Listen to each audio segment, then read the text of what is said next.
Friends हे बघा, हे फिग्सचं झाड आहे. अंजीर म्हणतो ना, ते प्युअर अंजीर आहेत.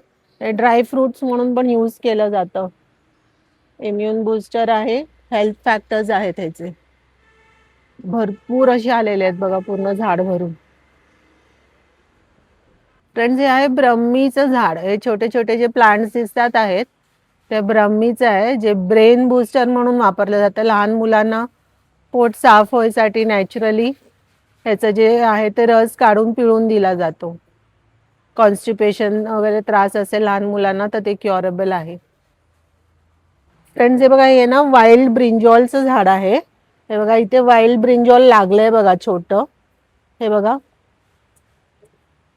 पूर्ण काटेरी प्लांट आहे. ज्या लिव्स पासून सगळ्यावरती काटे आहेत बघा. त्याच्यामधले जे सीड्स आहेत ना, ते दाताचं कॅव्हिटीला ट्रीट करायला वापरलं जातं आयुर्वेदामध्ये. या सीड्सनी आपलं जे टूथ पेन आहे, टूथ एक आहे, टूथ डिकेड आहे, त्याचं मेडिसिन केलं जातं. फ्रेंड्स हे बघा, हे शतावरीचं झाड आहे.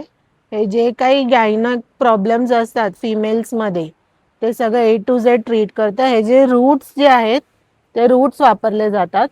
आपल्याला मुळा कसा आहे, तो मुळ्यासारखे एकदम लहान लहान रूट्स असतात आतमध्ये व्हाईटवाले, ते वापरले जातात औषधासाठी. शतावरी हे बघा, हे भूमी आवळा म्हणून म्हटलं जातं. छोटे आवळे लागतात ह्याला. जे आपल्याला फॅटी लिव्हरचा वगैरे त्रास असतो, ज्यांना लिव्हरचे इश्यूज असतात, ते इश्यूज ह्याच्याने ट्रीट केलं जातं. हे बघा फ्रेंड्स, इथे एक दोन आपल्याला पिकलेले कॉफी सीड्स दिसतात आहे, जे कॉफी बीन्स आहेत. रेड कलर झालेत बघा, ते मोस्टली रेडी होत आलेत.